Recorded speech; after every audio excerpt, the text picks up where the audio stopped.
The MLS Gambling Podcast on the Sports Gambling Podcast Network is brought to you by Shady Rays. SGPN is teaming up with Shady Rays for Shady May. Get 50% off your Shady Rays using promo code SGPN and then go to sportsgamblingpodcast.com/shady for your chance to win $500.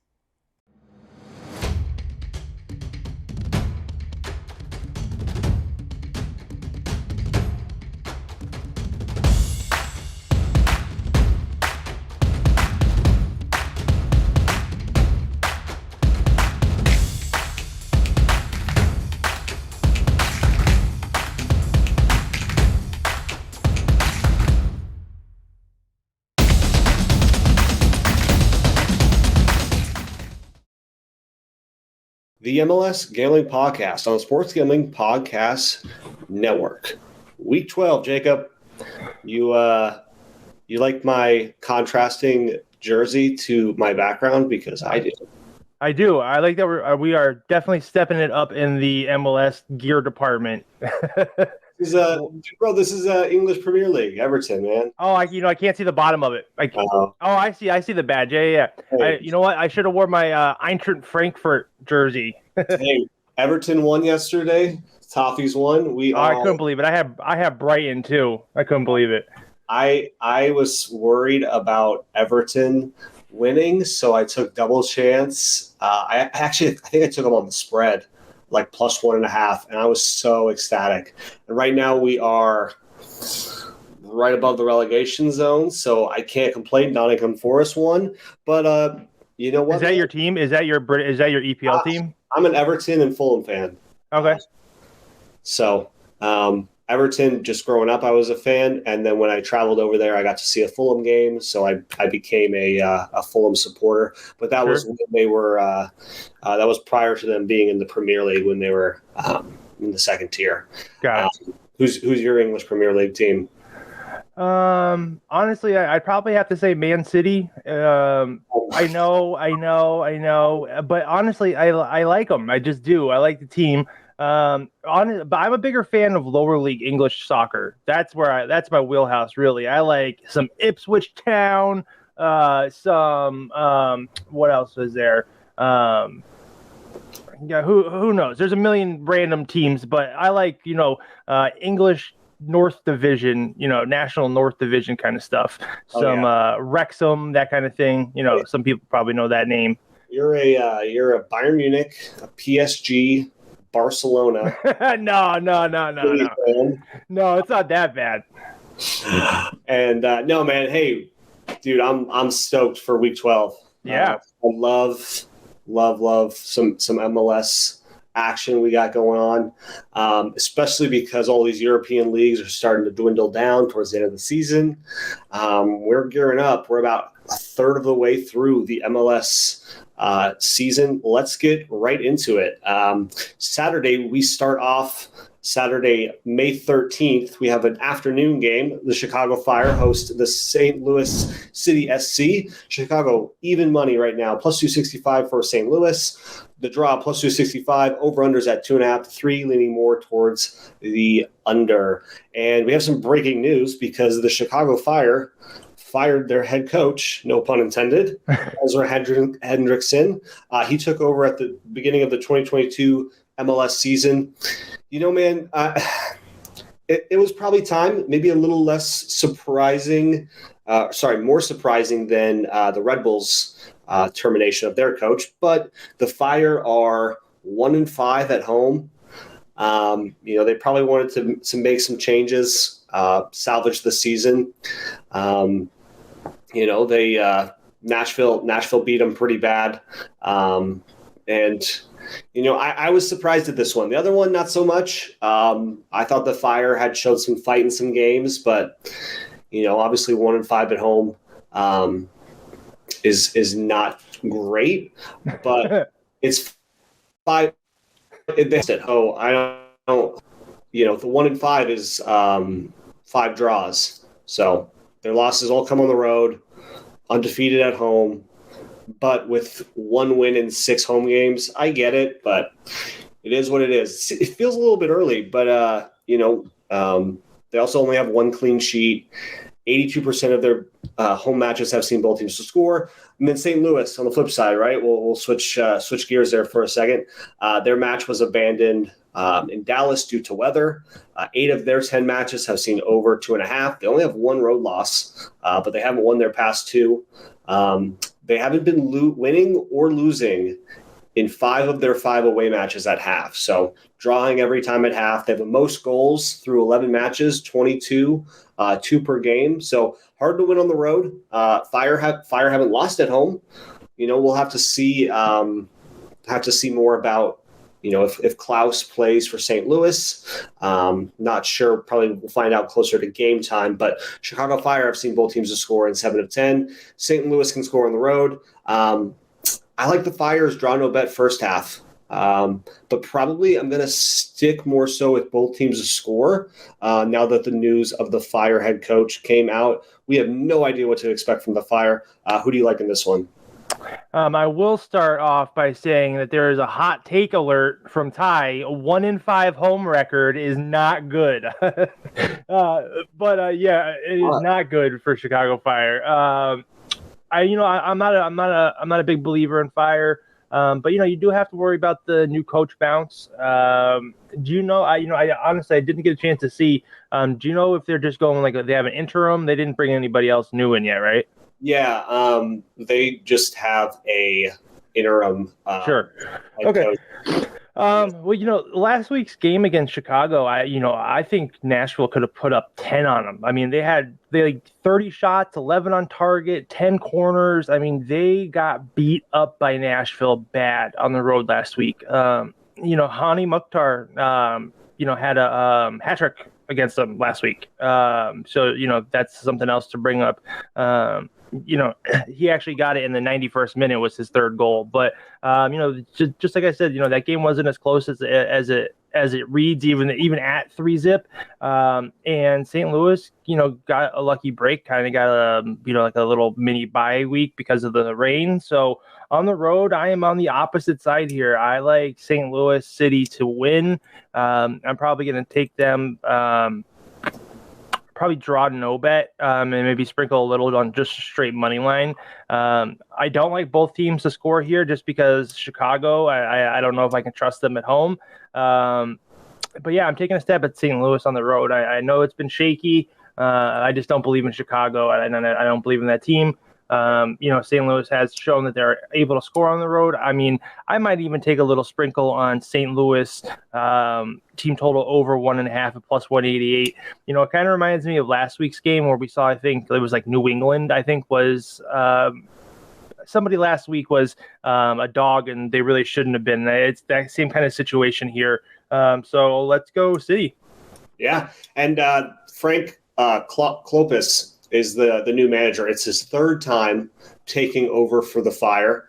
He coached them from 2013, and then he replaced Raphael Wicki to close out the 2021 season, and has been on Hendrickson's staff as an assistant since 2020. So familiar faces will be managing the Fire, I assume, for the rest of the season, unless they decide to fire another coach, which we've also seen in European.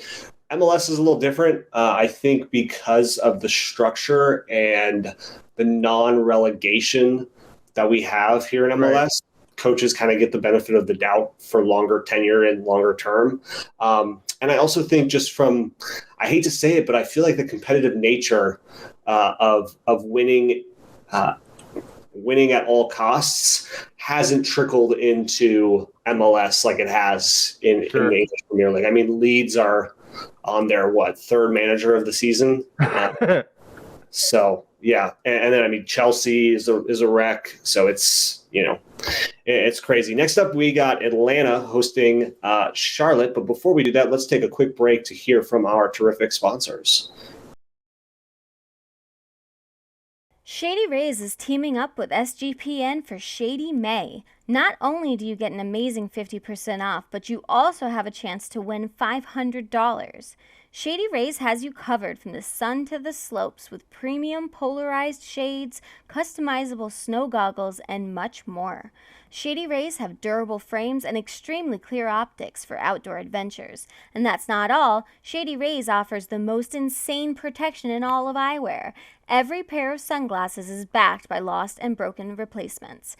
If you lose or break your pair even on day one, they told us they will send you a brand new pair, no questions asked. Wear your Shady Rays with confidence because they have your back long after you purchase. If you don't love them, exchange for a new pair or return them for free within 30 days. There's no risk when you shop with Shady Rays. Their team always has your back. Go to shadyrays.com and use code SGPN for 50% off 2 or more pairs of polarized sunglasses. Then take your receipt to sportsgamblingpodcast.com/shady for your chance to win the $500 Shady May contest. And we are back. Atlanta hosting Charlotte FC. Atlanta -170 home favorites. Charlotte +420 underdogs. Draw +340. Over-unders at 2.5 to 3, leaning more towards the over. Atlanta 4 wins at home, yet to lose at home. 17 shots, 5 on target against Miami. They dominated much of the game. They obviously didn't win the game. Because Joseph Martinez decided to show up and put on a performance, get the brace.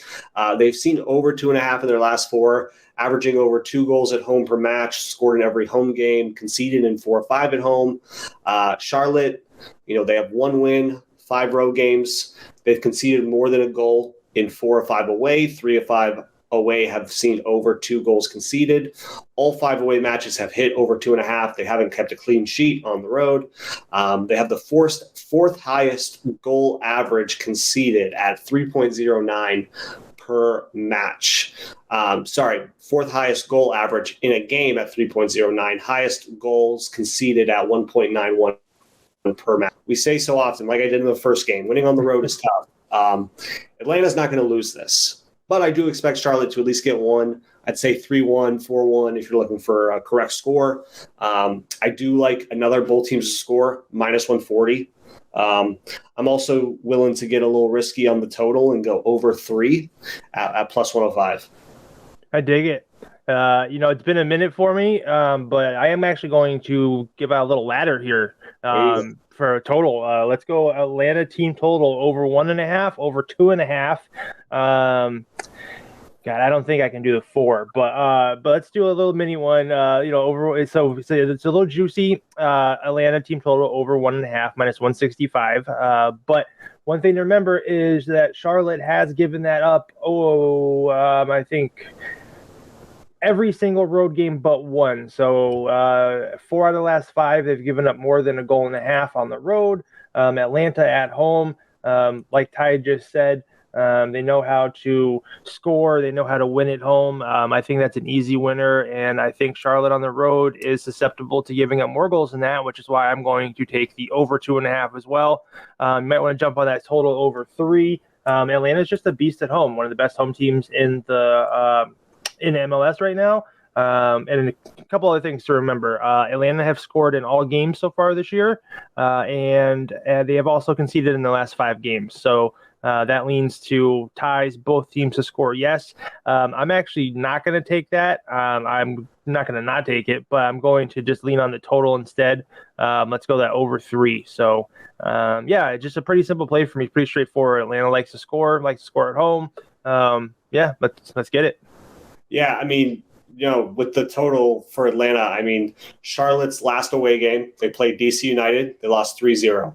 Atlanta are much better than DC United. Right. Previous away game, Charlotte played Salt Lake. They lost 3-1. Right. Allowed 2 goals to Salt Lake. Previous game to that, Charlotte allowed 2 goals to Toronto. You're spot on. Honestly, if they would have given up 4 goals once this year, I would have taken the over. I would take the over 3.5. But they have not given up 4, so the ladder is going to stop at 2.5. And Atlanta's only scored more than 3 goals once. Right. And it was a 5-1 thrashing to Portland at home. But I do like that that latter. Yeah, this is like this Atlanta play is going to be like my play of the week, just like Houston was last week for me. This is one to really pay attention to and maybe hammer. I believe this line's going to go up. So if you have the opportunity to take it earlier in the week, I would, because that's definitely going to go up. Yeah, definitely. All right, man. Next up, we have a Battle of Canada. Vancouver. We have Montreal hosting Toronto FC. Montreal plus 120 favorites at home. Toronto plus 220 as the underdog. The draw plus 250. Over-unders at 2.5, leaning towards the over. Montreal 3-1, 3 wins, 1 loss at home. They have not drawn on the season. They got 2 second-half goals in 4 minutes thanks to an own goal. Outshot Orlando 2-1, still won 2-0. They've won 4 of their last 6 against Toronto. Both teams to score has occurred in 5 of 6. Montreal hasn't seen over 2.5 in their last 4. They have 3 straight clean sheets. Toronto, 0 goals, 20 shots for them against the Revs. No Michael Bradley.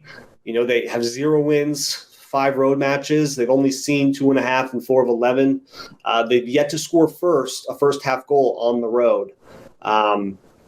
So Montreal, 82% of their goals conceded were away. So Toronto really hasn't found their groove. Last season I was a big proponent of high scoring Toronto games. I've caught on that this is not the same squad that is scoring 2, 3, 4 goals in a match. They are, however, allowing a decent amount of goals. Montreal, I think, will get this Canadian pride thing going. We've seen them beat the Union at home. They seem much more comfortable at home. I really like Montreal, draw no bet, first half. I was successful on quite a few first half lines last week. That is at minus 150, so a little juicy. But Toronto has not scored in the first half on the road. So, yes, maybe we get a 0-0 draw, but I think Montreal come out firing against their country rival Toronto.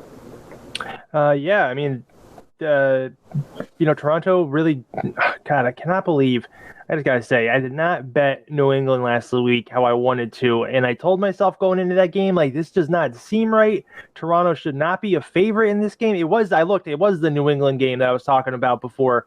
And New England really took it to them. I know Toronto had a lot of shots, but a lot of them weren't even close. I did watch that game. I should say, New England Rev, if you are listening, I am trying to get a job with you guys. So I should have bet them, and I didn't, and I'm upset about it. And I'm going to take it out on Toronto this week. I don't think this is a high-scoring game. I actually like the under in this game. We've seen Toronto on the road either kind of feast or famine for goals. Not for them, but giving up goals. We've seen them play 2 0-0 draws, a 1-1 draw versus Atlanta.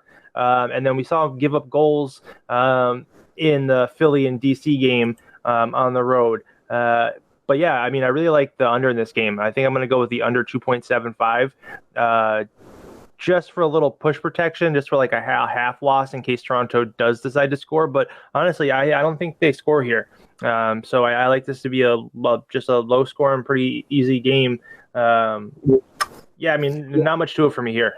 I like the under and down under 3 to get a little bit safety action. What worries me about a game like this is because they're both Canadian teams. I don't know if that actually matters, but it's like the Red Bulls playing UFC. Like, you're just like, okay, we want to be taken seriously. We got to beat our in-state, in-country, nearby rival. But I do like it. I think with the way Toronto's playing, could be another 2-0 victory for Montreal at home, right? Right. But let's take another quick break to hear from our sponsors. Are you having a hard time meeting great people to date? Why do you keep trying the same methods over and over if you know you're set up to fail? It's time to say goodbye to swiping and bring back the human touch to dating with Talkify. Talkify is the country's #1 modern matchmaking service that is designed to help you achieve relationship success. Their trusted compatibility specialists hand-select successful and compelling candidates so you can date consciously and productively. Here's how it works. The Talkify matchmakers meet with you to learn about what you're looking for in a partner. Then, they'll select and screen potential match candidates for you, doing background checks, video interviews, and asking the tough questions that are too awkward for first dates. From there, your matchmaker plans your date introductions and handles all communications for you, creating a safe and stress-free dating experience. Talkify is committed to finding your match. 80% of clients met their person within the first 12 matches. And right now, Talkify is offering our listeners 20% off when you become a client at Talkify.com/SGPN. That's TAWKIFY.com/SGPN for 20% off when you become a client. Talkify.com/SGPN. And we are back, Jacob. We got Columbus Crew hosting Orlando City. Columbus -135 favorites. Orlando +360 underdogs. The draw +285. Over-unders at 2.5. Slightly leaning towards the over. Who do you like in this Columbus match? I see you got some Columbus gear. Yeah, hold on. Let me move this out of the way. Let's go Crew.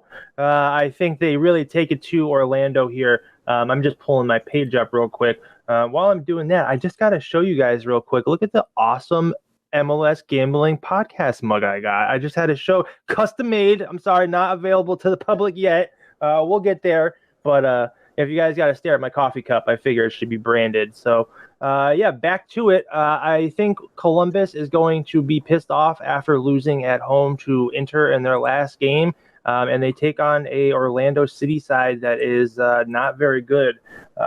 Orlando lost their last game on the road to Montreal. They did win 2 out of the 3 road games before that, but they played Minnesota and Philly. Both teams were real shaky then. That's going back to March 25th and April 16th. So if you remember, Philly March 25th was garbage. So I'm not reading too much into that. I'm kind of just looking at what's going on in the league as they got those wins. Same thing with Minnesota the next week, and then we saw them come back to earth against Montreal, losing on the road.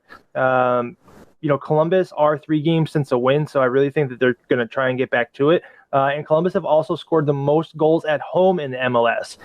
They've scored in all their home games, and Orlando City have conceded in all their away games. So for me, I'm going to take Columbus a -1 +132.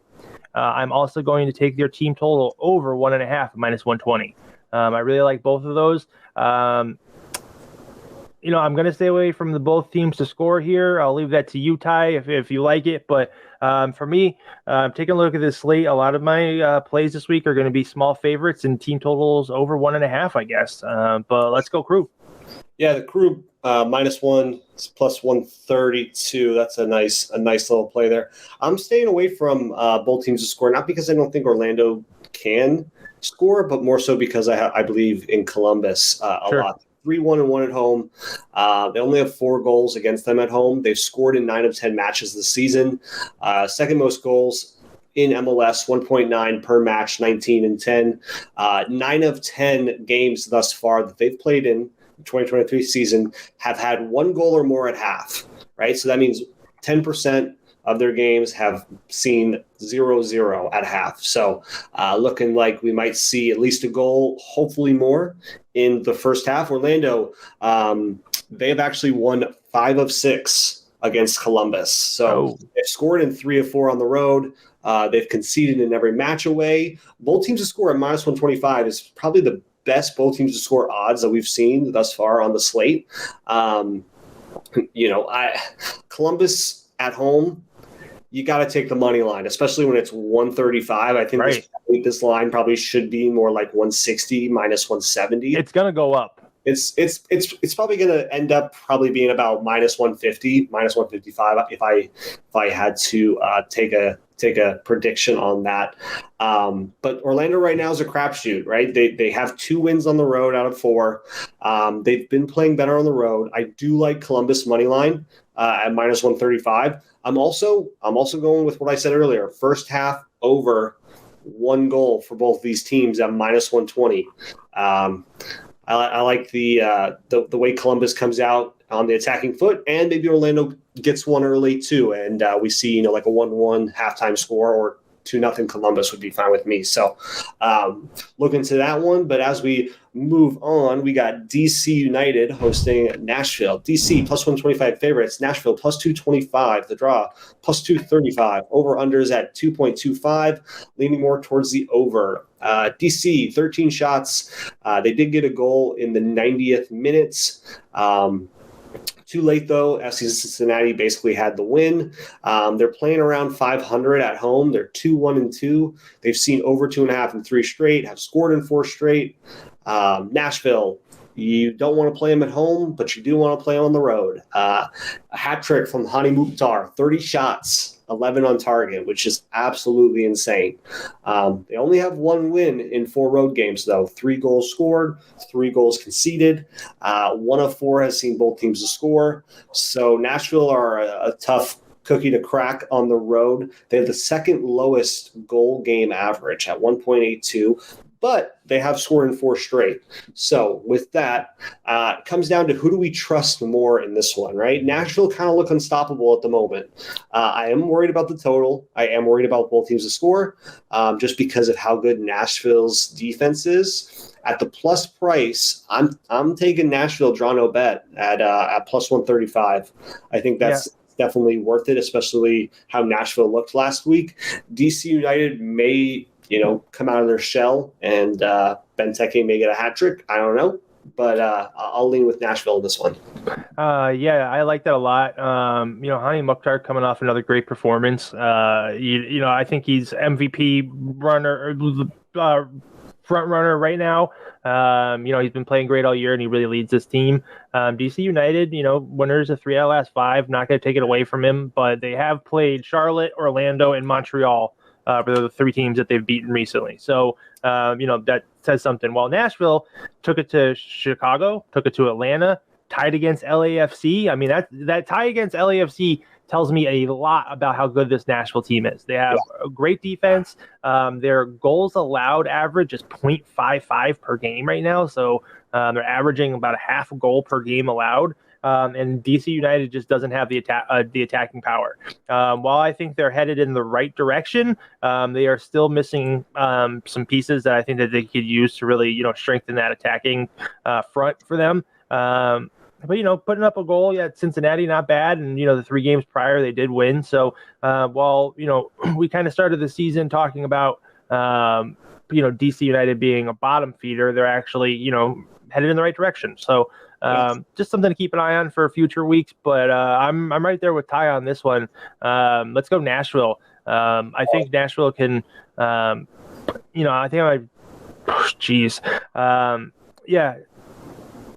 just go Nashville. I'm going to draw. Sorry, I know I'm stuttering all over the place. Draw no bet, plus 134. I think is going to be the play for me here. I'm just trying to decide if I want the over 2 at minus 188. Real steep price. But I think Nashville gets there themselves. But I don't like to give out something too juicy like that on here. So I think I'm going to pass on that for today. But, keep an eye on the picks page. I might give it out later in the week. It might be something personal for myself. Yeah, I mean, I think maybe if you can find that at over 1.75, I would. Nashville only has 1 away match that has seen over 2.5. But like we were talking about, Nashville's, kind of results. Nashville on the road lost to New York City. Not a bad loss. They lost on the road to New England 1-0. Not a bad loss. Their other loss in the season was at home to Cincinnati. So 3 quality, I shouldn't say quality losses, but teams. But it's a quality loss. Yeah. Teams that you look at and you're like, hey, these are top echelon MLS teams through 11 weeks of the season. It's kind of a toss up. And, 2 of those games were on the road. They lose to Cincinnati at home. Not a bad lot. I mean, you'd like to get all the points and at home, but Cincinnati's been rolling, and we just saw DC lose 2-1. So yeah, I think you're right though. I do think this could be a 3-goal match. Nashville scored 3 in a row. 3 goals the past 2 games in each. So, but they haven't scored more than 2.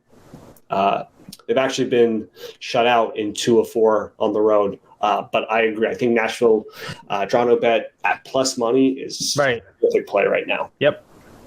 And next up, we got Inter Miami hosting the Revolution of New England. Plus 150 for Miami, plus 180 for New England. The draw, plus 240. Over-unders at 2.5, leaning more towards the over. Inter outshot Atlanta 17-9. Joseph Martinez, the former Atlanta United star, got 2 goals against his former club. Their left back, Franco Negri, got a red card, going to be unavailable for this one. They have a 2-match winning streak. They've only seen both teams score 3 of 10 thus far. They average about one goal per game, conceded in each of their last 8. The Revolution, 3-1-1 away. They have 7 wins out of 11 matches. Extremely efficient against Toronto. Thought we'd see maybe both teams score. Toronto had 20 shots. I don't know how Toronto doesn't score. I'm telling you, it's because Michael Bradley was not playing. That is why Toronto didn't score. But they have the 3rd best goals against average at 0.82 per match, and they've scored first in 8 of 11 this season. So neither team has crazy offensive statistics. Miami's ability to score 2 goals at home worries me with the total. I'd rather lock in a Revolution play. And I think right now, 2 plays for you. I think another road team, draw no bet at plus money, plus 105 for the Revs. I also like the Revs to score first. 8 of 11 this season, they've scored first. I like that at plus money. Plus 110 is going to be my 2 picks for this one. Yeah, I love that. I can't believe we're getting another great price on New England again, and plus 180 on the road. I'm taking that right there. Plus 180, let's go. I'm not making the same mistake twice. I think Inter is terrible. I am not a believer in them whatsoever. New England's only lost 1 game this year. I mean, and it was to LAFC, which I will forgive. You know what I mean? Other than that, they've either won or drawn everything.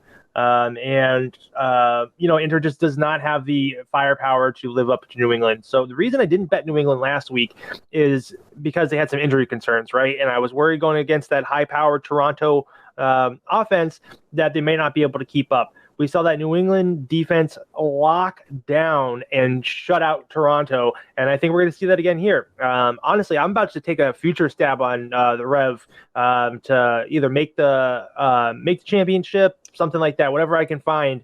I don't think there's anyone else in the conference right now that's playing like they are.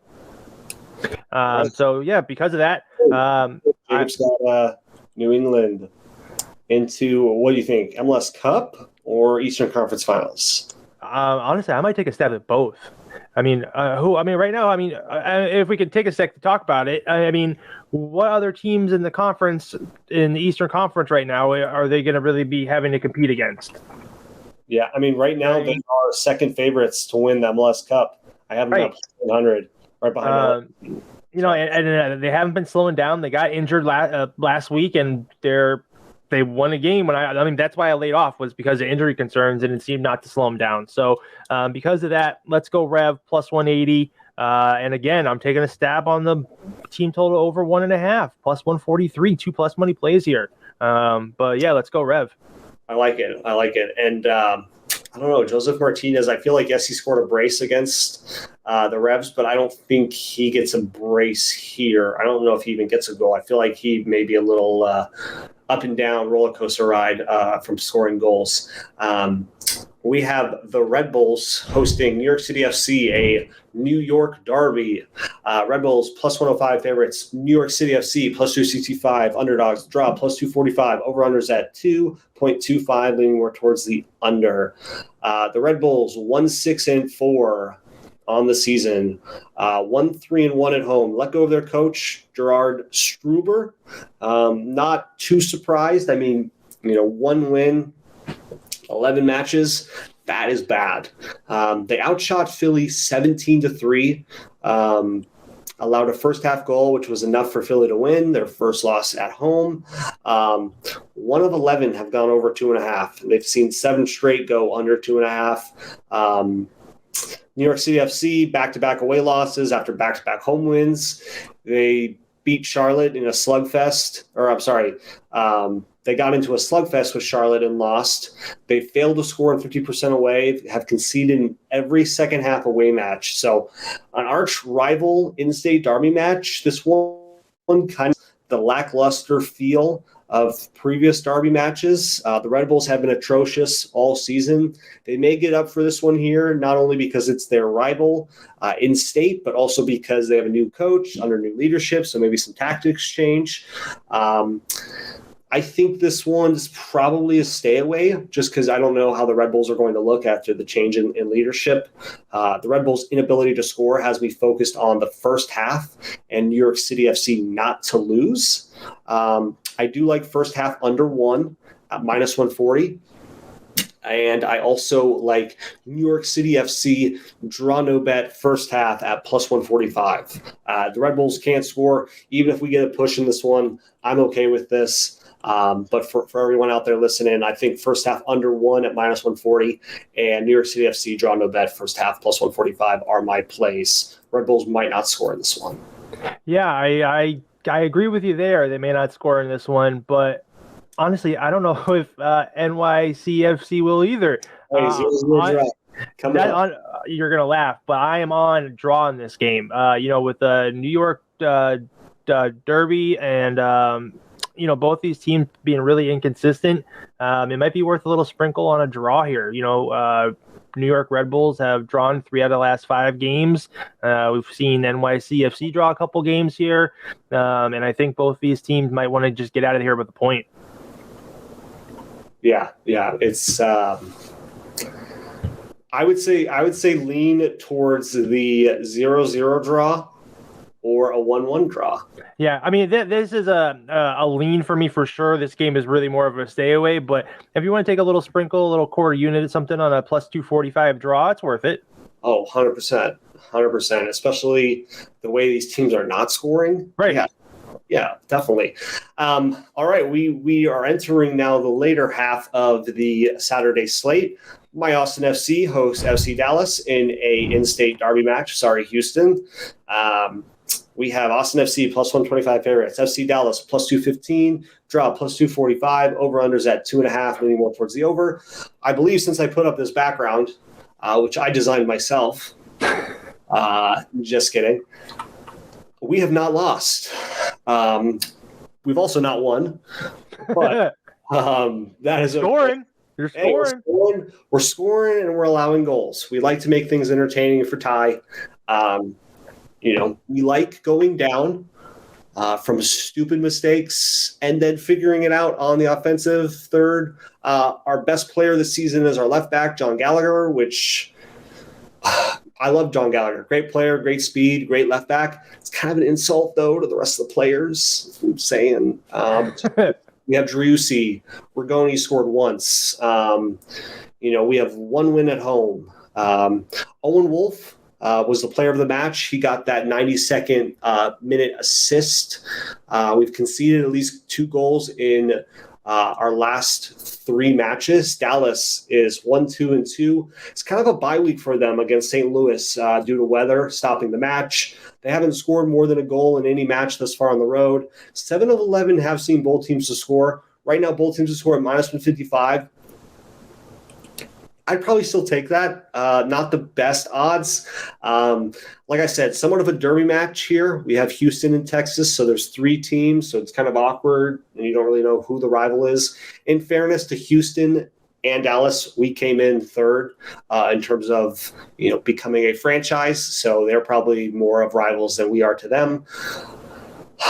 I am backing Austin moneyline. Do with that what you will, folks. But Austin FC plus 125, we are getting out of the slump. We are making our way towards a playoff spot, climbing up that Western Conference ladder. Our center back, Julio Cascante, should be fully fit. Driussi was out last game as well. I think he will be ready to roll. Austin at home, maybe you'll see, if you turn on that game, maybe you'll see me there on the field, pitch invader. Just kidding. We'll see what happens. Ty, if you run out on the field, that would be the best. We'd be the best show. We'd be the number one soccer podcast ever, just because of that. I probably wouldn't be here next week if I did that, but we'll start the bail fund now for the listeners. We'll keep an eye out for a GoFundMe for Ty's future bail for sprinting on the field. If I run onto the field, the first thing that I would do is go push Emiliano Rigoni over. Well, then you're getting stomped out by the team. Yeah. Then Driussi would come up and, scissor kick me or high kick me into the face or something. The tough thing about, running onto the field against soccer players is if you abuse them, which obviously I would not abuse them, but if, you push one, you run into one of them, you're not going to outrun them. So. No, definitely not. Yeah, so that's my take. I'm back in Austin. On the fence about whether or not I'm going to go. We'll see. Let's go. As a transition, I don't know if Austin is going to be able to outrun Dallas in this one because, like we just said, Austin's been giving up a lot of goals. We haven't seen Dallas really, have so much, winning success on the road. But definitely some scoring success. 4 out of the 5 games they played on the road, they have scored. So the one play for me here is going to be the both teams to score. Yes, a little juicy at the 155, but I really like it. I think that's kind of a gimme here with the way Austin's been playing. Yeah, and I mean, you got to think Austin are going to score at home. Right. We just don't get shut out at home. And Dallas, Jesus Ferreira, Paul Arriola, Paxton Pomykal, really like those guys. I think they get one. I would not be surprised if this is a 4-goal thriller. Houston goes up 2-1, 2-0. We come back from behind. Maybe we get 5 goals. I mean, Austin is the best team in MLS for over 2.5 goals per game. I love that stat. I did not know that. Yep. So I've just been more stressed about our roster management and what the hell's going on. Next up, we have the other Texas team, Houston Dynamo, hosting Seattle, plus 145 for Houston at home, plus 195 for Sounders, plus 230. Over-unders at 2.5, leaning more towards the over. Houston, 4-1 at home. They shit the bed, though. Dominated the entire match against Salt Lake to draw 0-0. It was the right play. Yeah. We're not backing away from that. Houston should have won. It's just the way soccer works, football works, excuse me. They dominated the entire game, and that's just kind of how the cookie crumbles sometimes. Houston undefeated in their past 4 or 5 games at home were wins. They haven't allowed a home goal yet, so 4 or 5 at home have seen under 2.5. Scored first in 4 or 5 at home. That was another play I took. The only match they didn't score first, it was a 0-0 draw. So, and then Seattle. What are we doing, man? We're losing to Sporting Kansas City, who hasn't won a season or a match on the season. Speaking of teams that should maybe fire their coach, Sporting Kansas City, I don't know. Did we just save Peter Vermees's job? Granted, Peter Vermees has been with the club, I want to say, about 15 seasons, 15 years. So he does have some credibility, some long tenure, but holy cow, have they looked bad. I almost punched a hole in my wall watching the Seattle Sporting Kansas City game. I took Seattle to score first. Of course, Sporting Kansas City wins and scores first. And I saw your tweet about taking that halftime, the draw. Yeah, Seattle. It looked good. I thought they were going to get it. I really did. They were really pushing at the end of the game when it was 2-1. I really thought they were going to get it. Yeah, I mean, Seattle's won 5 of their last 6 against Houston. They have the 5th best goals, scored 18 and 11. They're the second best team in terms of goals conceded in MLS at 0.82. Houston hasn't slowed down their form, even a draw against RSL. that Sporting Kansas City for Seattle is a bad look. They should be able to bounce back. I just don't think they do so in this game. Both teams do have tremendous defenses. Houston at home, extremely difficult to play. I like the low-scoring aspects. So I'm back in the home team. Draw no bet, Houston, minus 130. I may even take a stab at under 2.75 at minus 130 in this one. That's what I'm on.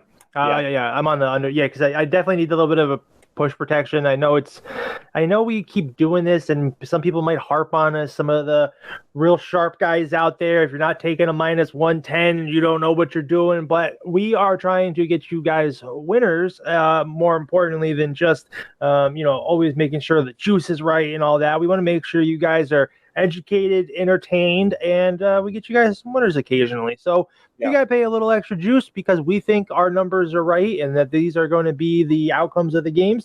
Then pay the fucking juice. That's all. That's how I feel about it. And I don't shy away from it. So yeah, that minus 134 for the 2.75 looks good. Houston has allowed the fewest home games. The fewest home goals in MLS. So something to remember. Even though Seattle does have a pretty powerful offense, and that might be looking to rebound off of last week. Houston at home is stout. And they might have a tough time doing that. They've not conceded 2 or more goals at home this season, and they've lost the fewest home games in MLS this season. So Seattle have also not scored 2 or more in the last 4 games. A couple little things, and I'm all about the under here. I don't really have a side play, but let's keep it low scoring. Yeah, and I mean, to people who are like, oh, if it's not minus 110 or better, what are you doing? It's also like, hey, we're giving out plays for every single MLS game, right? Right. You got to pick and choose your battles, and I think we're very transparent about games that we're high on and games that we lean away from. But the goal is to have a play for every single match, so that way, regardless of the team that you're cheering on, regardless of the game that you're watching, you have a take from us, right? We could hop on here and do our top 3 plays for the MLS slate, but Sports Gambling Podcast Network, that's really not what we're about, right? We want to give you the most action possible. And if that means, getting minus 120 up to minus 160, even above, we're not forcing anyone to take a stand or take a play. We're just giving you our insights and telling you what we think makes the most sense. So I'm with you, man. It's, betting is difficult. So anyone who's hopping on social media and giving someone a hard time probably had a bad day betting. So yep, been there. Which we've all had. I think what's important is when you have a bad day betting, to not chase plays and to not change your tactics. I think one bad day of betting is not going to lose you in the long run. But if you change your tactics, change your betting style after one day, you will lose in the long run. I like to address my betting style, my betting tactics on a monthly basis and just kind of see what's working, what's not working. And soccer is a completely different betting sport. Sorry, I know I'm getting off on a tangent here for a quick second, but with the draws, with the Asian totals, it is so complex and different than any other sport that I think you can get derailed really fast. So stay consistent is probably what I should have said from the beginning. All right, man. Hey, Sporting Kansas City hosting Minnesota United, minus 105 for Sporting Kansas City, a favorite at home, plus 285 for Minnesota, draw plus 255, over-unders at 2.5, leaning more towards the over. After that long monologue, Jacob, I will let you take. Who do you got? Sure. Sporting Kansas City steals a win on the road last week against Seattle. First win in quite a few games for them. They have not been playing well, and neither is Minnesota. These are 2 of the worst teams in MLS. Minnesota is at least 5 games since a win, 4-0-1 their last 5. And we've seen Kansas City 1-4-0 their last 5. This is really a stay away game for me. If anything here, I'd have to look at maybe taking another stab at the under, just because these teams don't score. Yeah, I mean, Kansas City have scored the fewest goals at home in MLS. They've not scored more than 2 goals at home. And because of that, I mean, that alone, I don't think they are going to do their part. I think they come crashing back to earth here. And I think we could see this play out as like a 1-0 victory either way, something like that. But I don't see this being a high-scoring game. That's why I don't really have a play on it, except for the under, because I can see this being a 1-0 victory either way. Yeah, I'm with you on the under. Sporting Kansas City, round of applause. They took them 11 matches to win their first of the season. And, of course, on the road against arguably a top 5 team in MLS right now, if you come out and say you took Sporting Kansas City, you're an idiot, because that would have just been dumb to take Sporting Kansas City on the road at Seattle. So I'm sorry. Failed to score 7 of 11 matches. Like you said, Minnesota. I thought it was going to be a low-scoring game against Vancouver. They couldn't find that equalizing goal. They have 7 goals in 6 away matches. Probably the toughest opponent that you would want to play at home. So they're great on the road. They have lost 4 of the last 5. 10 goals through 10 matches. This one, stay away from me. 2 teams that have combined for 2 wins over their past 12 matches. Sporting Kansas City will have some momentum after that Seattle win, but that win doesn't fix their problems, right? Minnesota are reeling. They may find a way, so maybe some Minnesota double chance. With Sporting Kansas City's inability to score, you have to lean Minnesota. I think if you're going to pick a side in this one, especially Sporting Kansas City are minus 105 favorites. That's pretty steep. I think it probably should be a little bit more even in terms of the odds in this one. I do like the under 2.75 at minus 130, but this is probably a stay away from me. Sporting Kansas City shocked me by beating Seattle. Who knows what they're going to look like this week?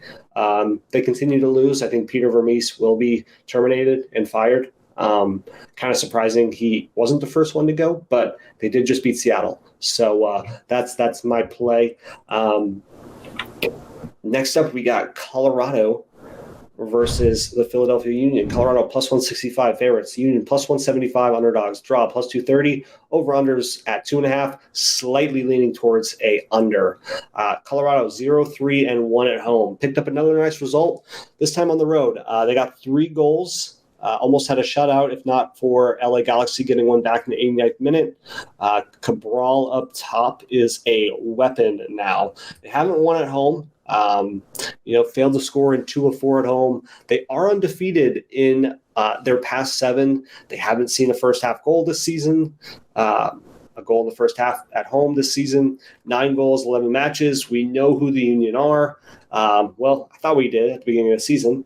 They're 1-1-3 on the road. They picked apart methodically the Red Bulls 1-0 on a Gazdag penalty in the first half. CONCACAF Champions League is out of the picture for the Union. They can finally focus on MLS. Colorado draws at home a ton, even against good teams like LAFC. I like the Union to continue their form and extend the win streak to 3, but for safety, just because Colorado does draw a lot, I don't want to back the money line play. And I guess you could look at Philadelphia Union draw no bet at minus 108. But for safety concerns, I'm taking Philadelphia Union double chance and under 4.5 at minus 150. I like that. The only other play that I would suggest, if you want to take the money line, if you're like, okay, I don't care about the stupid double chance stuff that Ty's always talking about, I would take a half unit on the Union money line and under 3.5 goals. Could very well be a 2-1 victory for the Union. I think if Colorado scores first, we're in a world of hurt for that play. But to get some nice odds, Philadelphia Union money line and under 3.5 on a half a unit if you don't like the double chance play. Sure. I got a play here. I haven't given out too many big plus money plays this week, but I got one here. I like Philadelphia Union win and both teams to score no. It's plus 390. I like Philly to get a win on the road here against a weak Colorado team who I think has only scored like 1 goal at home, 2 goals at home so far this year, and played out 2 0-0 draws at home. I think Philly, they're headed in the right direction, kind of. We've seen them score more, win the last 2 games in a row, and I think this may be Philadelphia turning the corner here to get back to their winning ways. I know they took a bad beat to LAFC in the CONCACAF Championship, right? Am I remembering that right? So yeah, I mean, because of that, I think they're got their focus back on the league, and I think that they're going to take it to Colorado here. So that's going to be my play, plus 390. Philadelphia Union will win, and both teams to score no. Yeah, and that kind of goes hand in hand with what I said too, right? Right. 2-0, 3-0, 1-0. Right. So I love that, and you got even better odds. Colorado, I mean, the Union do have a good defense. It's just a matter of whether or not they decide to show up. Well, honestly, I was going to give out what you gave out, the Philly and under 3.5, but I didn't want to do the same thing, so I took a stab at the both teams to score no. No, if we can have the same play, it just means that great minds think alike, and that similar to the Houston match, hopefully we don't get beat up by Colorado. Right. Next up, we got Real Salt Lake hosting LAFC. Salt Lake plus 175 underdogs, LAFC plus 140 favorites on the road. The draw plus 275, over-unders at 2.5 to 3, leaning more towards the under. Quality point on the road for Salt Lake. I thought Houston would be a lock. Salt Lake absorbed loads of pressure throughout and did well to hang on. 4 of their 5 home games have seen over 2.5. 70% of all of their games have had over 2.5. 80% of their goals, though, have been scored in the second half. LAFC, first loss of the season to in-state San Jose, dominated possessions and shots. San Jose got a brace from Christian Espinoza to win 2-1. LAFC have won the previous 6 meetings against RSL. They have conceded in 3 straight away, and 67% of their games have seen over 2.5. So LAFC, even on the road, I think they're poised to get back on track after suffering their first loss of the season. They haven't been as dominant as last year on the road, LAFC that is. But RSL got a quality result. I think playing LAFC, though, is a whole different caliber than Houston. Sorry, Houston. You just got to kind of prove it to us for the remainder of the season. Back some goals in this one. I do like LAFC. Draw no bet at minus 120. I think that's a great play.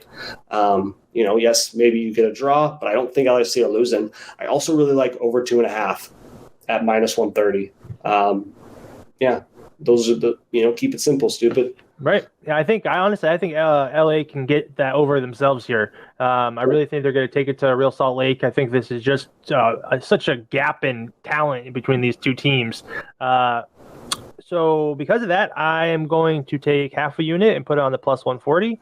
I'm going to take, yeah, let's do that. Let's take half a unit, put it on a plus 140. I'm going to take half a unit and put it on the minus 122. So a little push protection. And then honestly, I'm probably going to take like a sprinkle a little bit on the minus 1 at plus 275. I really like LAFC here to take it to Salt Lake, and I'm on their team total over 1.5 plus 115.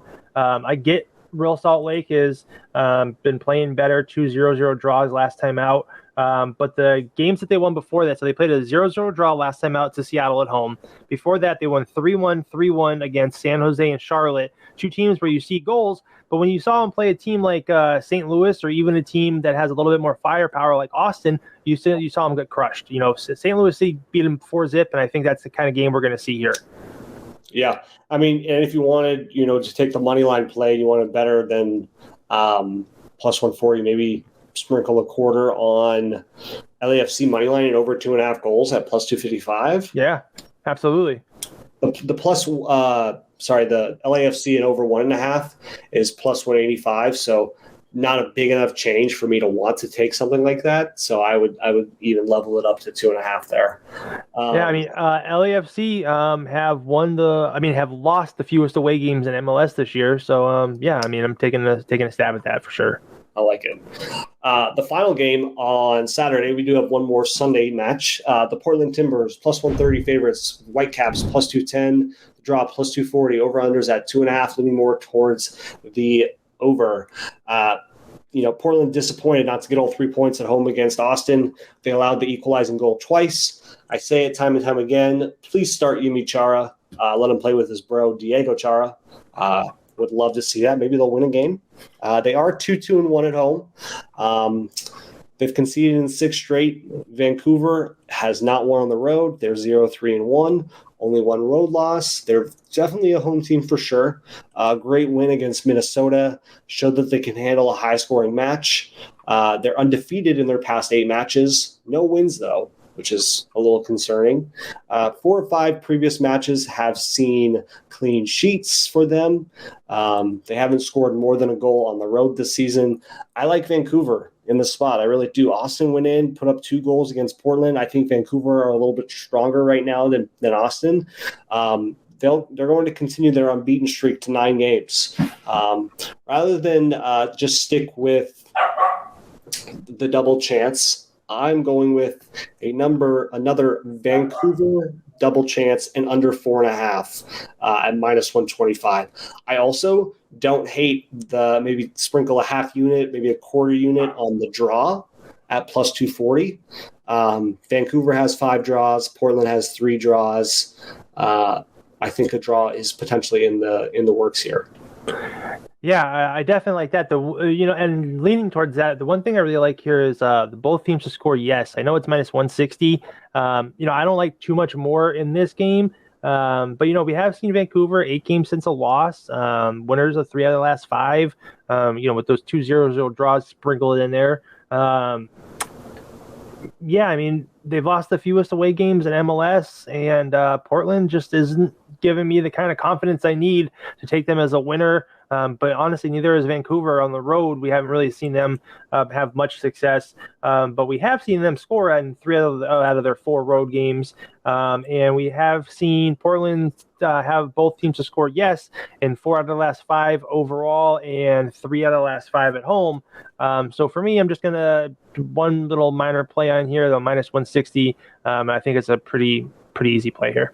Yeah, I totally agree. Vancouver hasn't shown enough on the road. Portland, yes, maybe because they're the home team, they should be a little favorite, but not by as much as they are. That's why I'm giving them the goal. Because they're the home team, I'll give them a goal. Not going to give them the win. Yeah, exactly.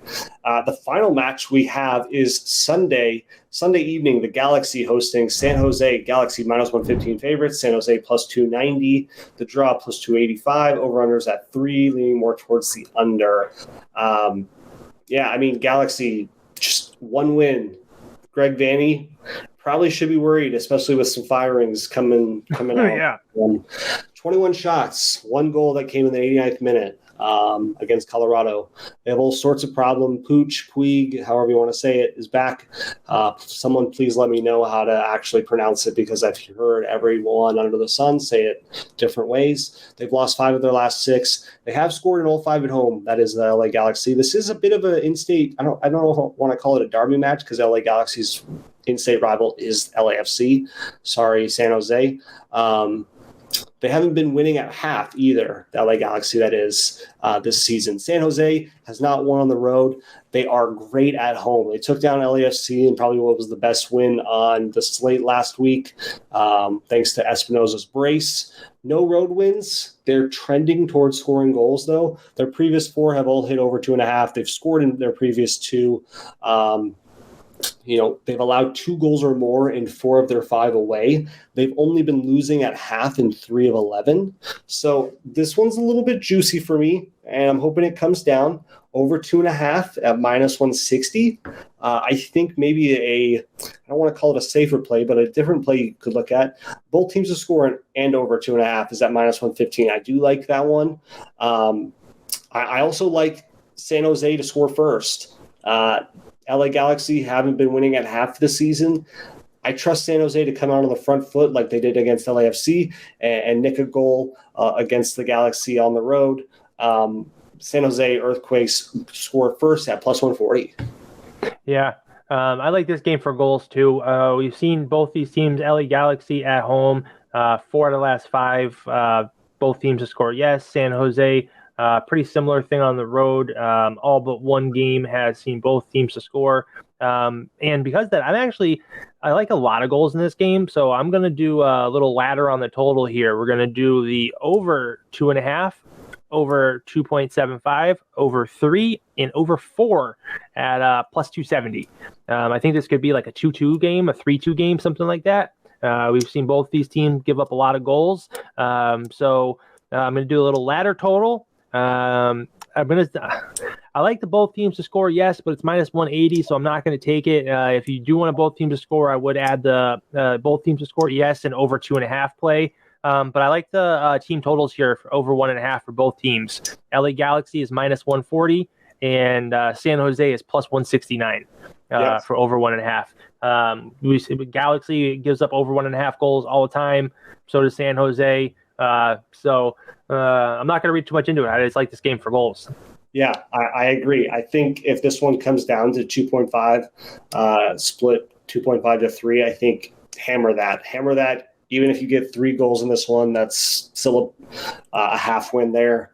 And or, if you're feeling a little risky, maybe take the over 3. Right now it's at minus 102. I think we see 4 goals in this one. All right, man, that's week 12 of the MLS Gambling Podcast on the Sports Gambling Podcast Network. We do have a guest coming up here in a short bit, but my name is Ty Roeder at TRods1019 on Twitter. Jacob, I'll let you fill us in for TikTok, our MLS feed on Twitter, and our YouTube.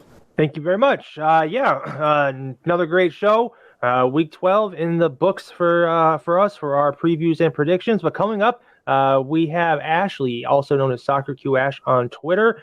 She is a great soccer handicapper, all the way from Hawaii, getting up early. So make sure you stick around. She's going to have some great info and plays and whatnot, and let us know what it takes to be a pro capper, especially as a female in the industry. I know she probably has a unique insight for all of us.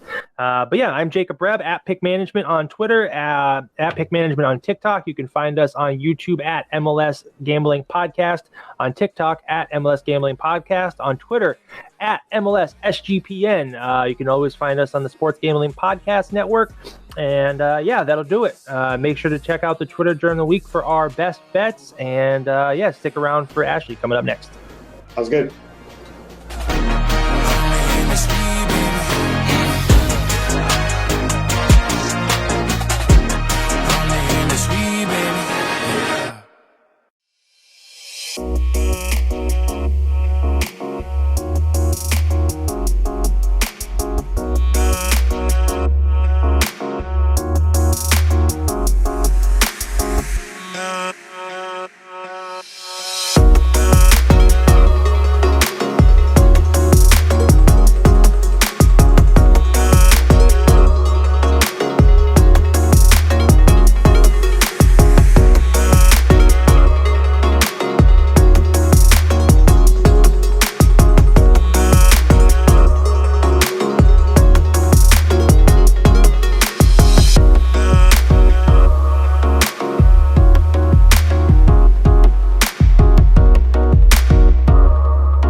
Back with our guest, Ashley from All Angles Sports Investing. Jacob knows her through some social media ties. We're so happy to have you, Ashley. Can't wait to hear your insights on all things soccer. Jacob, take us away. Yeah, Ashley is a great follow on Twitter at SoccerQAsh, VIP is her main page. We have her here today. She's got a great page on YouTube too, All Angles Sports Investing. And, she's got a unique perspective as a full-time bettor. We just wanted to talk to her today, get her opinions on, being a bettor, being in the social media sports betting world. And, Ashley, how you doing this morning? We know it's early where you are, about 4:25 in the morning. Well, it's later now. It's a whopping 4:29 in the morning. So, but waking up early is never hard to do when I'm waking up to talk about the sport that I love and betting it, which I especially love. So, and I'm waking up early in Hawaii, so can't complain too much about that. Oh, that's great. Yeah, I wake up in Massachusetts, so waking up early here isn't as fun. Not too bad though. Hey, Ashley, for English Premier League matches or any European ties, are you up at 2, 3 a.m. on Saturdays and Sundays to catch the early games? Oh yeah. So it's funny. Like I do get up super early on the weekends, but I'd say like about 12:30 or 1 in the morning because I do a lot of live betting also. So yeah, it like when matches come on, as far as watching them, I rarely watch matches that I'm actually on. I'm kind of odd like that, right? I'm No, better at live betting, like just watching the metrics versus like watching the actual match. That kind of like takes out my human bias a little bit, I think. But yeah, weekends for me are brutal, but it's a brutality that I love. So I'm typically awake no later than 1 in the morning. But on these weekdays, I'm still typically up around this time. So yeah, just kind of get used to it. Yeah. Sure. So, tell us how did you get your start in sports betting? As a woman in sports betting, I know, it's, there's not many of you and, you're a pretty popular follow. So, tell us about your experience as a sports bettor. Yeah, so I'm actually a huge diehard Alabama Crimson Tide fan when it comes to especially college football. I All right, like roll all Tide. the All right. yes, roll tide. So you're on my good side now. Yeah, I love all sports, Crimson Tide, but oh, boo. Yeah, yeah. Yeah, I became interested in betting just growing up in a sports family, right? Like I played a lot of sports when I was young, as did my brother. And my dad was in the Army. So we actually lived in Europe and traveled a bit, right? So whereas the United States isn't, you do have your footy, we'll call it soccer on this show, fans, right? But it's still obviously a sport that's really in the process of growing, which is good, but it's nowhere where hopefully it will be. So me being exposed to this sport in Europe really helped. And I actually wasn't really betting this sport for a while. I still do bet on college football and do pretty well at that, but just tried to find my niche, right? Like I tried betting the NBA, never again. It's one of those sports. It's like I was on some team, I don't remember. I think I had them to cover a -6, right? And they were up like 28 points going into the fourth and lost outright. So I was like, yeah, never again. I don't know who in the hell bets on this craziness. But yeah, I just started on a whim, kind of like, well, I love footy, so let's just try the betting angle of it. I love Italy Serie A, right? So I just kind of realized I'm pretty decent at predicting, the shooters and overs and unders and things. So I just started focusing on that only. It's the only sport that I actually cap now. Like I said, I will bet, college football and some things for fun, but as a business, this is the only sport I bet. My brain just kind of got it, right? I would look at lines and handicaps and money lines and totals. And something just clicked in my brain to where I realized I can actually do this full time, and left actually a really good job that I went to school several years for, a college degree to be a dental hygienist, and moved here to Hawaii to do that. And now I'm a full-time sports bettor. So still have my college degree and my dental hygiene license to fall back on, which is nice. But yeah, hopefully I won't have to, because this is going well. Well, sorry. Go ahead, Ty. No, I was just going to say, no, that's super cool, Ashley. A couple questions from me from like a sports betting. What do you think? Because you're doing this every day, right? There's games every day across multiple leagues. How do you sustain good days and bad days? Because I think, we all go through them. You have some wins, you have some losses, but how do you ensure that, you're going to be able to continue betting this time next week, this time next month, this time next year, with the ebbs and flows that come with sports betting? Yeah, that's a great question. I think that's one of the main things that any bettor, but especially someone just breaking into it, really has to concentrate on. And for me, that key is bankroll management, right? You'll see a lot of people on Twitter, especially, and different social media outlets that are you guys know they have their 50 unit whale of the week or the play of the year every couple of days or something, so for me, 1 unit should be 1% of your bankroll, and you have to be really strict with that. I'm just really, really strict with bankroll management. Like for me, a 2-unit play, it is a big deal, right? I probably only have those 3 to 5 times a month, right? I'm typically half a unit to 1 unit because I'm high volume also, like with live betting. So yeah, I've just kind of been able to be strict with that. The live plays that I do, I have a lot of algorithm plays. So I've, kind of built a system where I just have trust in those, where if I do have, like you said, a losing day, that's absolutely a part of it. You're going to have, sometimes losing weeks. I try to avoid that as much as possible.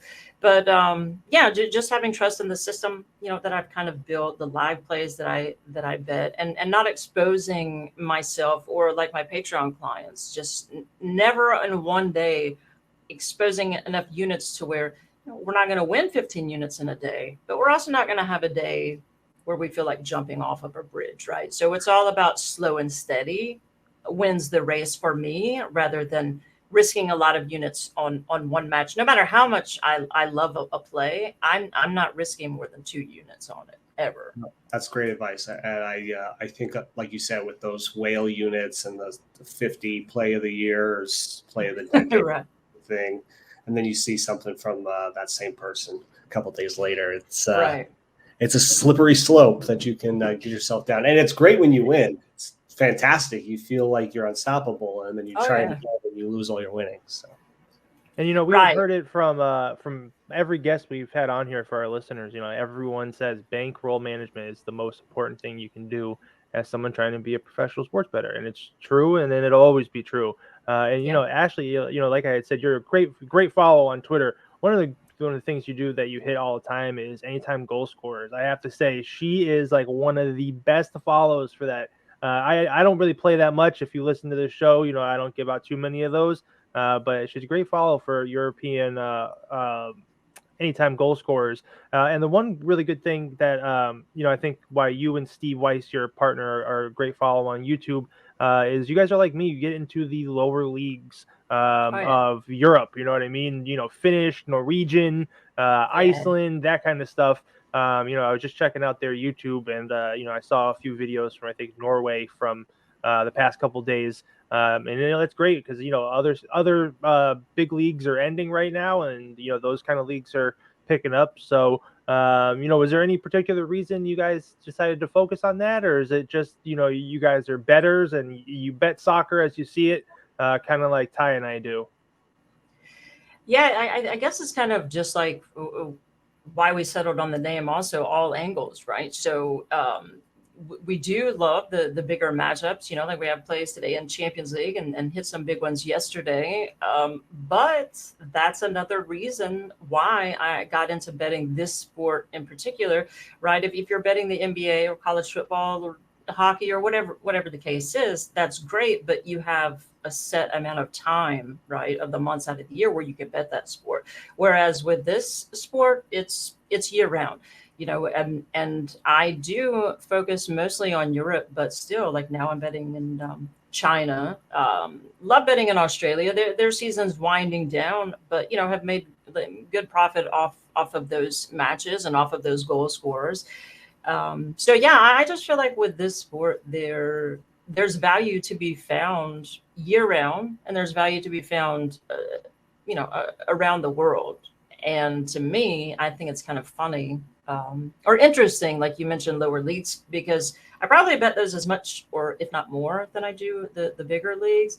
But EPL is, if I'm not mistaken, you guys may know, isn't it the most bet league of any sport or any league in the world? I believe the EPL is. And that's literally my least bet league.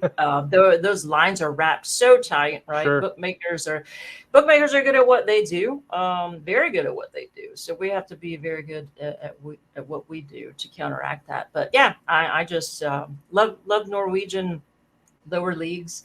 Not loving them right this minute. Give them a couple of more match days. But yeah, Faroe Islands, Iceland, Singapore, we'll be making plays everywhere.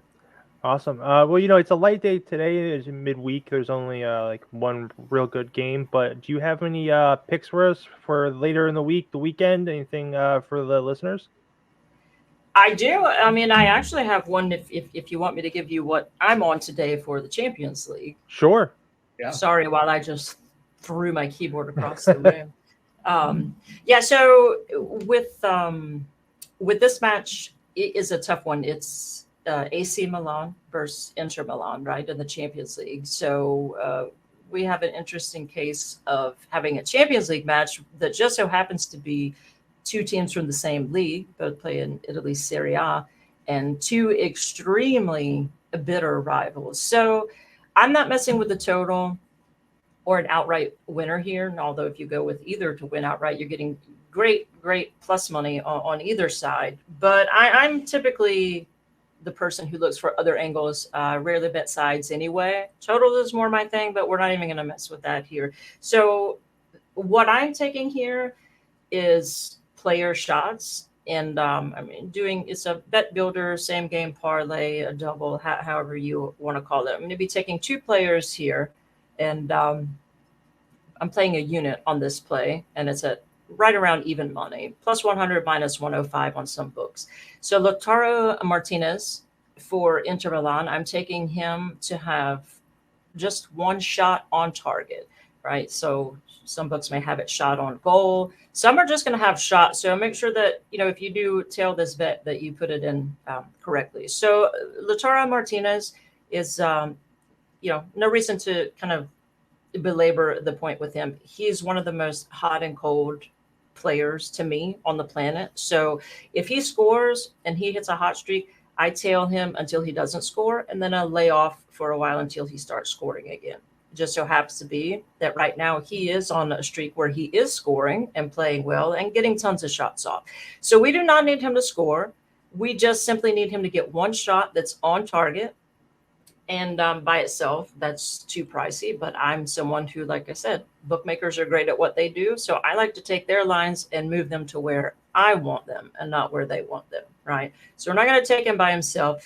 We are going to add him with his teammate, Federico DiMarco, just to have a shot. Now, Lautaro Martinez's shot has to be on target. Federico DiMarco's shot does not. And this guy's just been a wagon for me lately.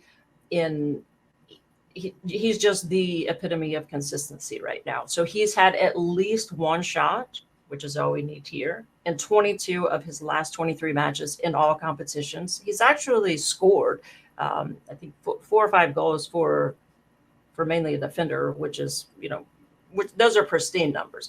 But none of that matters. We just need him to get a shot off. I'll definitely put my money on the fact that 22 out of 23, that he makes that 23 out of 24 today in a really big matchup. So, yeah, one shot on target from one guy and just one shot from the other at even money, I think is great value. It's a great play. I love that. Yeah. Thank you. Well, Ashley, thank you so much for getting up early. And I know our listeners really enjoyed us. If you are listening, make sure you give her a follow. You want to give everyone your addresses on YouTube and Twitter and whatnot? Oh boy, you know what? We're just so I'm not prepared to give all that. Just look us up. All Angles Sports Investing is our YouTube channel. My handle on Twitter is, I think you said at the beginning. At SoccerQAshVIP. Yes. And the YouTube is at All Angles Sports Investing. It's just the name, so people can find it. There you go. And I have all of those links. Like if you just look at my Twitter page, I have the All Angles Twitter page information on there and YouTube channel and all of that good stuff. So, and then just an extra bonus play. I just am going to lie since I said EPL is my least bet league, but I think there's a ton of value on taking that Fulham match to go over the total of 2.5 at a little bit of plus money. I think that is probably my favorite EPL bet of the weekend. All right. Right on.